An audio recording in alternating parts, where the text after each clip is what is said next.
Hey folks, Zach Osterman here, IU Insider, Indianapolis Star. I'm not sure we're doing this live. Not sure how many people are going to get some other things going on tonight. Forgive kind of the rather slapdash bit of this. Mike was at football media and then just came over to the house because the first college football playoff rankings dropped tonight, and Indiana, as expected, was in them. Indiana debuted at 8. They are the 9th seed, the number 8 overall team. I think there's an important distinction there that we'll talk about in a minute, just to give people a primer for people who did not know, who did not realize. The 4 byes are the 4 top-ranked conference champions. So the 5 highest-ranked conference champions automatically get into the field. The top 4 automatically get those bye spots. So BYU is actually ranked 9th, 1 spot up behind Indiana. But because BYU is the 4th highest ranked conference champion, it automatically gets the last bye. And Indiana and everybody below BYU, everybody below 4 got knocked down a peg. So Ohio State is actually, I think, technically 2 in the rankings, but they're the 5th seed. And Texas is the 6th, Penn State's the 7th, and so on. So Indiana is basically 1 slot away from hosting a game as things stand. This projection has them going to Tennessee. It's worth saying Tennessee still has to play at Georgia. There are some other moving parts in this that can affect certain things, not least the fact that Indiana and Ohio State still have to play. I think the first reaction that I have is I think Indiana should feel good about its path if it wins 2 of its last 3 games. The fact that they are 8th, I think, pushes them ahead. They're 8th, and they're ahead of 2 conference champions. Now, obviously, one of those is if Indiana doesn't win the Big Ten, is going to jump them for a bye. But they're 8th, and they're ahead of 2 conference champions, which suggests to me that the committee sees them comfortably in the field. Nobody's going to come out and say if they win, 2 out of their last 3 games, they'll be fine. But, I mean, Ward Manuel even said something like, we look forward to seeing how they perform as the season progresses. That sort of seems to suggest to me Michigan and Ohio State are going to weight fairly heavily into the committee's consideration. Yeah, I mean, I thought, just first blush, I thought they deserved to host, and it's sort of a first-round game. So, I mean, I think they're maybe 1 or 2 spots lower than they should be, because they have the 8. But it wouldn't matter because the conference champion is going to jump them. Right. Yeah. But I see what you're saying. No, they should. I mean, they should be high enough where they can host. So it'll be just two spots higher, 1 spot higher. I don't know, but 1 spot's higher. Behind a 1-loss Tennessee team, behind a 1-loss Penn State team. They're right on the bubble. And I'm not sure if the 2. Let's say they go 2-3, and 2-1 to 2-1 in their last 3 games and lose to Ohio State. It doesn't seem to me that they would have a path to hosting again. No, I think that, well, the one thing I would say is if Tennessee loses at Georgia, that knocks a team out in front of them, unless they put a 2-loss Tennessee ahead of a 1-loss Indiana. Yeah, which I think would be possible based on what they've – because, I mean – and that's, yeah, possibly. Yeah. But I think it's, Indiana is kind of the ultimate test case in the field for basically strength of schedule. According to ESPN's numbers, they have the lowest strength of schedule by some distance, the only triple-digit strength of schedule in the top 12. But Ward Manuel, repeatedly cited their average margin of victory. He had at the ready, how many points they average allowing per game, where they are rankings-wise in scoring offense or total offense. Because I think those are the key data points in their favor. Right? Yeah. Consistency. So they are a top 10 scoring offense and defense, I think, off the top of my head.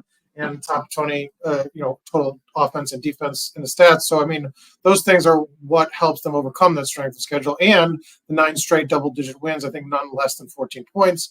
I mean, so that's what's in their favor. And I think they would have to continue that in the games that they will win.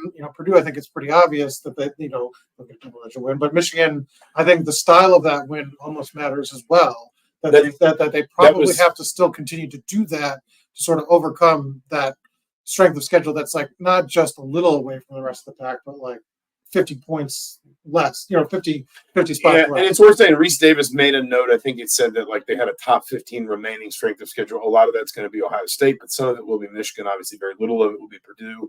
I think it is very little. Yes, very little. I think it is probably fair to say that, number one, Indiana does need to be thinking about running up some scores, that it's clear that in the committee's eyes, style is going to count. Style points are going to count for Indiana. Number two, they do exist in kind of weird range where they are. I think 2 wins in their last 3. I think they're in the playoff.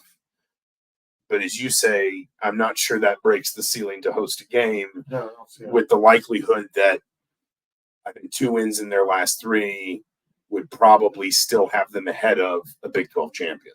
Maybe not if BYU goes undefeated, but it still kind of moves everything down a notch if the Big 12 champion, let's assume the Big 12, because it's possible, I guess, BYU or Boise State could pass BYU, but then the Big 12 champion is going to bump everybody down a slot. So I think you are maybe in a world where Indiana is going to have to beat Ohio State to host a game. Yeah, and I mean, if they that happens, I mean,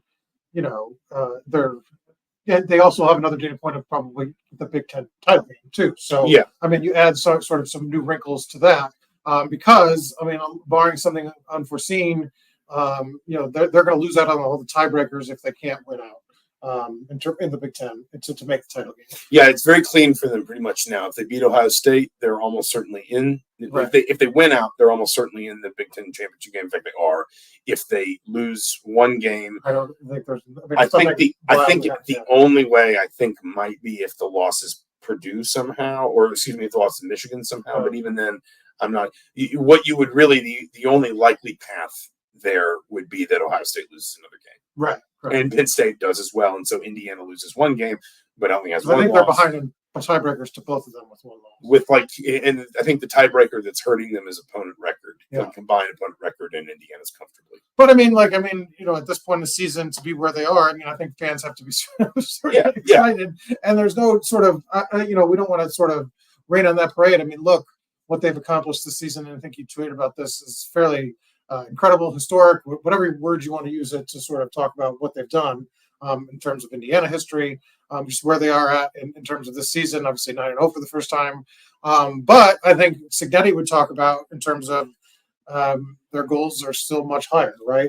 So I mean, that's what you kind of got to parse. And I think the perception of the team does matter at this point because you are, I think, based on kind of, 11-1, I think it would be a disappointment that you're not hosting a playoff game in that first round.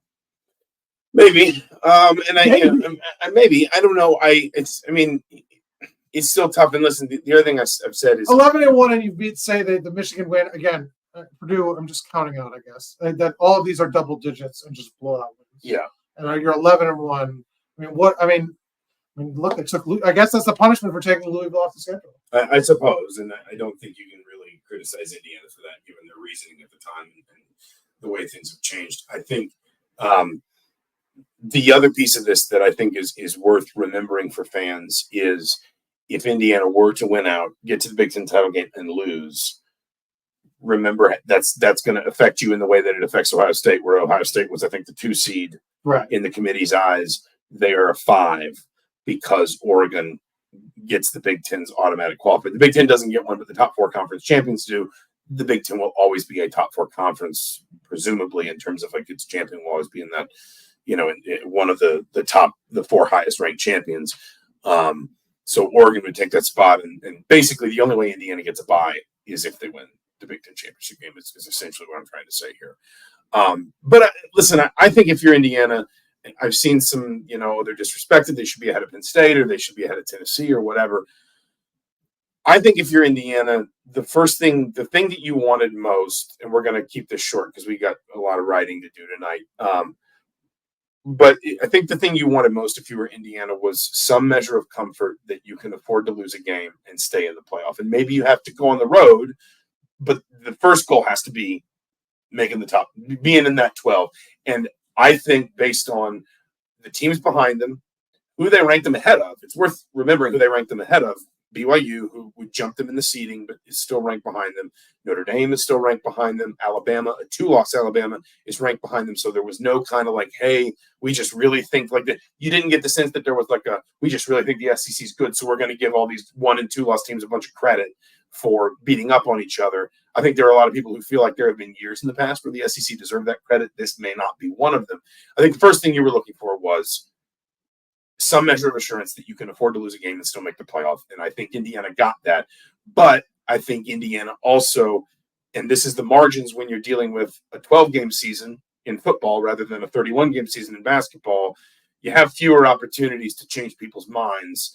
And that means that every one of these data points is going to be a big step up or a big step down, or maybe I guess forward and backward is a better way of putting that, to your chances of at minimum getting to a place where you can host. Yeah, I think the only last thing I would say is that I know a lot of fans are concerned about brand bias in terms of Indiana, and I don't really think that mattered at all. You know, we talked about that at all. I mean, I think Ward Manual. I think the main thing was that the strength of schedule is just so low. Like, Yeah. I mean, I think that's the only thing holding Indiana back. That I mean, it's.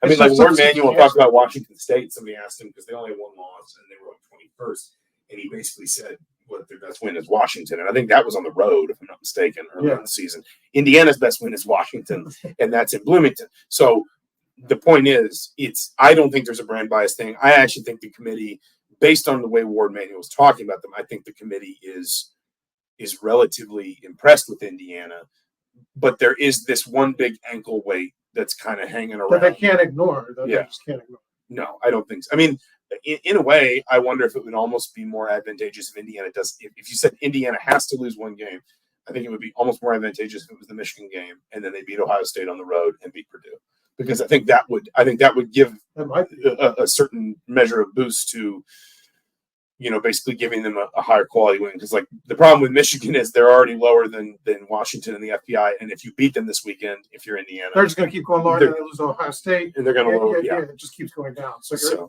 I think you said that Washington right remain their best win of the season. It is kind of like I would say high floor, low ceiling for Indiana unless they can win that Ohio State game. We're going to shut it down there for the night because again we got a lot of ground to cover still. We will be back with our weekly Mind Your Banners, I would say probably Thursday. We wanted to get through the basketball season opener tomorrow night against SIU Edwardsville. I almost said Eastern Illinois. That's a Sunday game. But until then, thank you for those who watched. Andy, forgive me. We can try to research that. Donald Myers says Indiana only has 8 games left. 8 games. I was like, oh, no. Yeah.